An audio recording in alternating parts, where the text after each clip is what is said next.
Viewers நம்ம இன்னைக்கு இந்த வீடியோல எந்த விஷயத்தை பத்தி பேச போறோம் யாரை பத்தி பேச போறோம் அப்படின்னு சொல்லி கேட்டோம் அப்படின்னா என் மனசுல உள்ள பாரமே குறைஞ்சு போச்சு அப்படின்ற மாதிரி வந்துட்டு இன்னைக்கு காலையில ஒரு வீடியோ ரிலீஸ் ஆகுது அப்படின்னே சொல்லலாம்.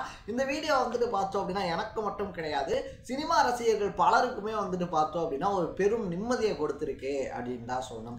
ஸோ ரீசன்ட் டைம்ல வந்துட்டு பார்த்தோம் அப்படின்னா தன்னைத்தானே வாட்டர்மெலன் ஸ்டார் அப்படின்னு சொல்லிட்டு பார்த்தோம் அப்படின்னா ப்ரொமோட் பண்ணிக்கக்கூடிய திவாகர் இருக்கார் இல்லையா. ஸோ ஸ்டார்டிங்ல வந்துட்டு பார்த்தோம் அப்படின்னா இந்த கஜினி படத்துல சூர்யா பண்ணக்கூடிய சீன்ஸ் இருக்கு இல்லையா, அந்த மாதிரி வாட்டர்மெலன் சாப்பிட்டு சீன்லாம் பண்றேன் அப்படின்ற மாதிரி பண்ணிக்கிட்டு இருந்தவர் கொஞ்சம் கொஞ்சமா வந்துட்டு பார்த்தோம் அப்படின்னா மக்கள் மத்தியில் ஒரு வரவேற்பு அப்படின்றது கிடைக்குதுன்னு அவரே நம்பிக்கிறாரு அப்படின்னு சொல்லலாம். அது மட்டும் இல்லாமல் வந்துட்டு பார்த்தோம் அப்படின்னா ஒரு சில சோஷியல் மீடியாஸ் பேஜஸாக இருந்தாலும் சரி, இல்லை இன்டர்வியூஸ் சேனல்ஸாக இருந்தாலும் சரி, அவர் வந்துட்டு இன்டர்வியூ எடுக்க கூப்பிட்றேன் அப்படின்னு சொல்லிட்டு வந்துட்டு பார்த்தோம் அப்படின்னா வளர்த்து விட்ட காரணத்தினால சினிமாவில் இருக்கக்கூடிய உச்ச நடிகர்கள் இருக்காங்க இல்லையா. ஸோ ஆரம்பத்துலேருந்து கஷ்டப்பட்டு மேலே வந்த சூரியனன் மாதிரி பல முன்னணி நடிகர்களை வந்துட்டு எப்படி பேசுறது, என்ன மாதிரி பேசுறது, சபை நாகரிகம் இல்லாமல் பேசுறது அப்படின்ற மாதிரி பேசுறத தொடர்ச்சியா வழக்கமா வச்சுக்கிட்டு இருந்தாப்ல அப்படின்னு தான் சொல்லணும். ஸோ அப்படிப்பட்ட ஒருத்தரை கூப்பிட்டு வந்துட்டு பார்த்தோம் அப்படின்னா கலாட்டா டீம் இருக்காங்க இல்லையா, நாங்கள் இன்டர்வியூ எடுக்கிறோம் அப்படின்னு சொல்லி எடுக்க ஆங்கர் நவீன் தான் வந்துட்டு பார்த்தோம் அப்படின்னா இன்டர்வியூ அப்படின்றத எடுக்க ஸ்டார்ட் பண்ணாப்ல அப்படின்னே சொல்லலாம். ஸோ அவர் கேட்ட முதல் கேள்வியிலேயே வந்துட்டு பார்த்தோம் அப்படின்னா வெடவெடுத்து போன திவாகர் இருக்கார் இல்லையா, இந்த இன்டர்வியூவை கட் பண்ணிட்டு போனது அப்படின்றது சோஷியல் மீடியாவில் பல விவாதங்களை எழுப்பியிருக்கு அப்படின்னே சொல்லலாம். ஸோ ஒரு சிலர் வந்துட்டு பார்த்தோம் அப்படின்னா நம்ம முன்னாடியே சொன்ன மாதிரி அப்பாடா இப்போதான்டா என் மனசே நிம்மதியாச்சு அப்படின்ற மாதிரி போட, இன்னும் ஒரு சிலர் வந்துட்டு பார்த்தோம் அப்படின்னா கலாட்டா டீம் அண்ட் ஆங்கர் நவீன் இருக்காங்க இல்லையா, அவங்கள வந்துட்டு பார்த்தோம் அப்படின்னா திவாகர் பண்றது அப்படின்றது வந்துட்டு தப்பு தான், பட் அப்படி ஒருத்தர் கூப்பிட்டு வச்சு நீங்க புள்ளி பண்றது அப்படின்றது எந்த விதத்துல கரெக்ட் அப்படின்னு சொல்லிட்டு கலாட்டா மீடியாவை பார்த்து கேள்வி அப்படின்றதும் கேட்டுக்கிட்டு இருக்காங்க அப்படின்னு தான் சொல்லணும். ஸோ என்ன நடந்துச்சு திவாகருக்கு, அதை தாண்டி திவாகர் பண்ற சேட்டைகள் அப்படின்றது என்னென்ன, யார் இந்த திவாகர் அப்படின்ற மாதிரி பல விஷயங்களை தான் நம்ம இன்னைக்கு இந்த வீடியோல பேச போறோம். அதுக்கு முன்னாடி நம்ம சேனலுக்கு நீங்க புதுசா வந்திருந்தீங்க அப்படின்னா இதே மாதிரி அப்பப்போ அப்டேட்டா போயிட்டு இருக்கக்கூடிய விஷயங்கள், அது கரண்ட் அஃபேர்ஸா இருந்தாலும் சரி, பாலிடிக்ஸா இருந்தாலும் சரி, ஸ்போர்ட்ஸா இருந்தாலும் சரி, அப்பப்போ அப்டேட்டா போயிட்டு இருக்கக்கூடிய விஷயங்களை நீங்க தொடர்ந்து தெரிஞ்சுக்கணும் அப்படின்னு ஆசைப்பட்டீங்கன்னா மறக்காம சேனலை ஃபாலோ அண்ட் சப்ஸ்கிரைப் பண்ணிக்கங்க. ஃபர்ஸ்ட் ஆஃப் ஆல் வந்துட்டு யார் இந்த திவாகர் அப்படின்னு சொல்லி வந்து பார்த்தோம் அப்படின்னா ஃபிசியோதெரபிஸ்ட் டாக்டர் அப்படின்னு வந்துட்டு சொல்றாங்க. ஸோ அவர் வந்துட்டு பார்த்தோம் அப்படின்னா இன்ஸ்டால பல வீடியோஸ் அப்படின்றதெல்லாம் போட்டிருந்தாலும் கஜினி படத்துல சூர்யா அந்த வாட்டர்மெலன் சாப்பிடுவார் இல்லையா, அந்த சீனை வந்துட்டு ரீக்ரியேட் பண்றேன் அப்படின்ற மாதிரி அவர் பண்ண விஷயம் அப்படின்றது ட்ரெண்ட் ஆச்சு அப்படின்னே சொல்லலாம். ஸோ இன்னைக்கு இருக்கக்கூடிய இணையவாசிகளுக்கு வந்துட்டு பார்த்தோம் அப்படின்னா எந்த விஷயத்தை ட்ரெண்ட் பண்றது எதை பண்ணக்கூடாது அப்படின்றதெல்லாம் கிடையாது. ஸோ அவர் வந்துட்டு பார்த்தோம் அப்படின்னா ட்ரோல் பண்றேன் அப்படின்னு சொல்லி ஒரு ட்ரோல் மெட்டீரியலாக தான் ஆரம்பிச்சாங்க. பட் அதையே வந்துட்டு அவருக்கு கிடைச்ச வரவேற்பா எடுத்துக்கிட்டாப்ல அப்படின்னு தான் சொல்லணும். ஸோ இன்ஸ்டாகிராம்ல ஒரு செலிபிரிட்டியாகவும் அவர் ஆக்கி விட்டுட்டாங்க பல யூடியூப் சேனல்ஸ் அப்படின்னே சொல்லலாம். சரி, ஓகே, இதை தாண்டி இன்னைக்கு கலாட்டா டீமோட என்ன பிரச்சனை அப்படின்னு சொல்லி கேட்டோம் அப்படின்னா இந்த பிரச்சனைக்கான ஆரம்ப புள்ளி அப்படின்றது கருப்பு படத்தினுடைய டீசர் இருக்கு இல்லையா, அது ரிலீஸ் ஆன அன்னைக்கு தான் தொடங்குது அப்படின்னே சொல்லலாம். சூர்யா இருக்கார் இல்லையா, பல வருஷம் கழிச்சு ஒரு கமர்ஷியல் ஹிட் கொடுக்குற மாதிரி ஒரு படம் அப்படின்றதுல கருப்புல நடிச்சிருக்காரு அப்படின்றதுனால எக்கச்சக்கமான எக்ஸ்பெக்டேஷன் அப்படின்றது அந்த படத்தின் மேல இருக்கு. ஸோ அந்த படத்தினுடைய டீசர் அப்படின்றது பார்த்தோம் அப்படின்னா வெளியிடுறாங்க. அந்த டீசர்ல வந்துட்டு பார்த்தோம் அப்படின்னா அந்த தர்பூசணி சீன் இருக்கு இல்லையா, அதை ரீக்ரியேட் பண்ற மாதிரி அவர் நடிச்ச படத்துல இருக்கக்கூடிய ஒரு சீனே வந்துட்டு பார்த்தோம் அப்படின்னா மறுபடியும் பண்ற மாதிரி வந்துட்டு ஒரு சீன் இருக்கு அந்த டீசர்ல. ஸோ இதை வந்துட்டு பார்த்தோம் அப்படின்னா ஒரு பிரபலமான முன்னணி செய்தி நிறுவனம் என்ன பண்றாங்கன்னா அந்த வீடியோ இருக்கு இல்லையா, அந்த வீடியோவை எடுத்து வந்துட்டு அந்த கிளிப்பை வச்சு கேட்குறாங்க இந்த சீனை ரீக்ரியேட் செஞ்சது யாரு, டாக்டர் திவாகரா இல்லை சூர்யாவா அப்படின்னு சொல்லிட்டு.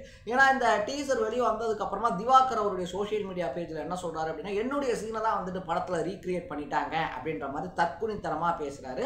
அதை அந்த செய்தி நிறுவனமும் எடுத்து ஒரு போஸ்டா போட்டோம்னா நடிகர் சாந்தனு இருக்கார் இல்லையா, தயவு செஞ்சு இந்த மாதிரியான விஷயங்கள் அப்படின்றதெல்லாம் ஊக்கப்படுத்தாதீங்க, இதை டிலீட் பண்ணுங்க அப்படின்னு சொல்லி சொல்றாப்ல. இதை வந்துட்டு டைரக்டர் வெங்கட் பிரபுவும் அவருடைய பேஜ்ல ரீஷேர் பண்றாரு அப்படின்னு தான் சொல்லணும்.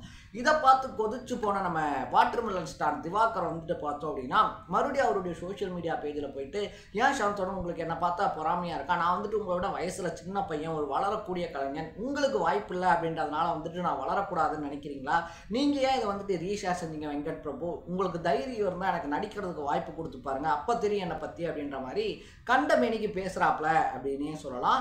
இது மட்டும் இல்லாமல் முன்னாடியே வந்துட்டு பார்த்தோம் அப்படின்னா சூரியனா இருக்கார் இல்லையா, அவரை பற்றி பேசும்போது வந்துட்டு சூரியலாம் படிக்காதவர், அதனால் அவரால் 5க்கு 10க்குலாம் நடித்து மேலே வர முடிஞ்சிச்சு.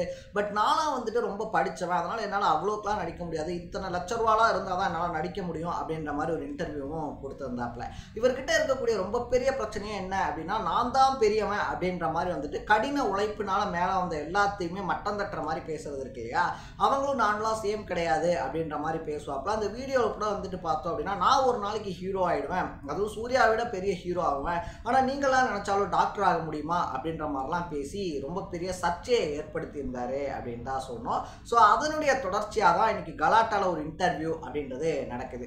ஸோ வழக்கம் போல் வாட்டர்மெலன் சாப்பிட்ற மாதிரி சீன் நடிங்க, இல்லை சிவாஜி மாதிரி நடிச்சு காட்டுங்க அப்படின்ற மாதிரி கொஸ்டின் இருக்கும் அப்படின்னு சொல்லி நம்பி வந்தவங்களுக்கு பார்த்தோம் அப்படின்னா, அதனுடைய ஆரம்பத்திலேயே அந்த இன்டர்வியூனுடைய ஆரம்பத்திலேயே ஹோஸ்ட் நவீன் இருக்கார் இல்லையா, அவர் வந்துட்டு பார்த்தோம் அப்படின்னா ஒரு சில கேள்விகள் அப்படின்றது கேட்குறாரு.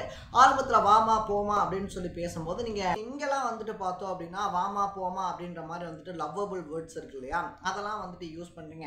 பட் சோஷியல் மீடியா அப்படின்னு சொல்லி வந்துட்டா மட்டும் ஏன் இப்படி வந்துட்டு ஒரு மாதிரி நெகட்டிவாக பேசுகிறீங்க அப்படின்னு சொல்லி கேட்க, இல்லையம்மா நமக்கான உரிமை வந்துட்டு மறுக்கப்படுது, நசுக்கப்படுது அப்படின்ற மாதிரி பேசி ஒரு சமாளிஃபிகேஷன் பதில் அப்படின்றத தராரு. அது மட்டும் இல்லாமல் நம்ம வாட்டர்மெலன் ஸ்டாராக உருவெடுத்தோம், இது வந்துட்டு மக்கள் கொடுத்த வரவேற்பு அப்படின்ற மாதிரிலாம் பேசும்போது பார்த்தோம் அப்படின்னா, பொறுமை இழந்த நவீன் இருக்கார் இல்லையா, நீங்களே வந்துட்டு ஒரு இமேஜினரி வேர்ல்டில் வந்துட்டு வாழ்ந்துக்கிட்டு இருக்கீங்களா, நேராக நடக்காத விஷயம் இருக்கு இல்லையா, ஒரு விஷயம் வந்துட்டு நிகழ்காலத்தில் நடக்காது அப்படின்னும் போது அதை வந்துட்டு இமேஜினேஷன் பண்ணுவாங்க. ஸோ அந்த மாதிரி நீங்கள் வந்துட்டு வாழ்ந்துக்கிட்டு இருக்கீங்களா, நினச்சிக்கிட்டு இருக்கீங்களா அப்படின்னு சொல்லி ஒரு கேள்வியை கேட்க, கொதிச்சு போன திவாகர் பார்த்தோம் அப்படின்னா அந்த இன்டர்வியூவை கட் பண்ணுறாரு. கட் பண்ணதோட மட்டும் இல்லாமல் வாங்க தனியாக பேசலாம் அப்படின்னு சொல்லி கூப்பிட, நவீன் இருக்கார் இல்லையா, எதா இருந்தாலும் இங்கேயே பேசலாம் அப்படின்னு சொல்ல ஆங்கரையே மாற்றுங்க அப்படின்னு சொல்லிட்டு கலாட்டா நிர்வாகத்துக்கிட்ட முறையிடுறாரு நம்ம திவாகர் அப்படின்னே சொல்லலாம். அதுக்கப்புறமா வெளியே வந்து ஒரு ஆவேசமாக வீடியோ எடுக்க நவீன் இருக்கார் இல்லையா, நான் ஒரே ஒரு நியாயமான கேள்வி தான் கேட்டேன், அதுக்கு இவருக்கு பதில் சொல்ல முடியல, அதுக்கு நான் என்ன பண்ண முடியும் அப்படின்ற மாதிரி ஒரு பதில் சொன்னோன்னே அந்த வீடியோவையும் திவாகர் பாதியிலே கட் பண்ணுறாரு அப்படின்னே சொல்லலாம். ஸோ கலாட்டா நிறுவனம் சார்பில் போடப்பட்ட அந்த ஒரு பதிவு அப்படின்றது ரொம்ப சரி அப்படின்னு சொல்லி எனக்கு பட்டுச்சு. வாய்ப்பு இருக்கு இல்லையா, வாய்ப்பு கிடைக்காம இங்கே இயங்கிக்கிட்டு இருக்கக்கூடிய திறமையாளர்கள் பல பேர் இருக்கும்போது இந்த மாதிரி ஆட்களை வந்துட்டு நம்ம ஏற்றி விடுறதுனால நடக்கக்கூடிய பின்விளைவுகள் தான் இது அப்படின்னு போட்டிருந்தாங்க.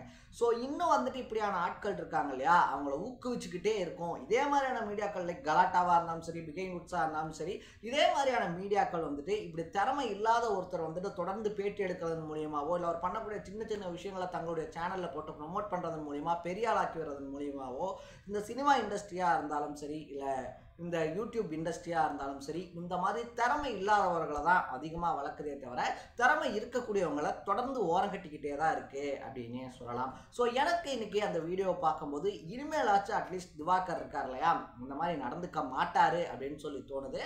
அதை தாண்டி வந்துட்டு இதை தட்டி விட்டுட்டு அடுத்த இன்டர்வியூவில் போயிட்டு மறுபடியும் நான் வாட்டர்மெலன் சாப்பிட்றேன், சிவாஜி மாதிரி நடிக்கிறேன் அப்படின்னா அதை பார்க்க வேண்டியது அவரை என்கரேஜ் பண்ண மீடியாக்கள் அண்ட் அவரை வந்துட்டு ஒரு ரொம்ப பெரிய ஸ்டாராக பார்க்கக்கூடிய ரசிகர்களுடைய தலையெழுத்து அப்படின்னே சொல்லலாம். ஸோ நீங்கள் திவாகரை பற்றி என்ன நினைக்கிறீங்க, ஹோஸ்ட் நவீன் கேட்ட கேள்வியை பற்றின உங்களுடைய பாயிண்ட் ஆஃப் வியூ என்ன அப்படின்ற மாதிரி விஷயங்களை கமெண்ட்டில் போட்டு, இதே மாதிரி அப்பப்போ அப்டேட்டாக போயிட்டு இருக்கக்கூடிய விஷயங்கள், அது கரண்ட் அஃபேர்ஸாக இருந்தாலும் சரி, பாலிடிக்ஸாக இருந்தாலும் சரி, ஸ்போர்ட்ஸாக இருந்தாலும் சரி, அப்பப்போ அப்டேட்டாக போயிட்டு இருக்கக்கூடிய விஷயங்களை நீங்கள் தொடர்ந்து தெரிஞ்சுக்கணும் அப்படின்னு ஆசைப்பட்டீங்கன்னா மறக்காம சேனலை ஃபாலோ ஒன் சப்ஸ்கிரைப் பண்ணிக்கோங்க. நாளைக்கு இதே மாதிரி இன்னொரு இன்ட்ரெஸ்டிங்கான வீடியோட சந்திக்கலாம். Bye by.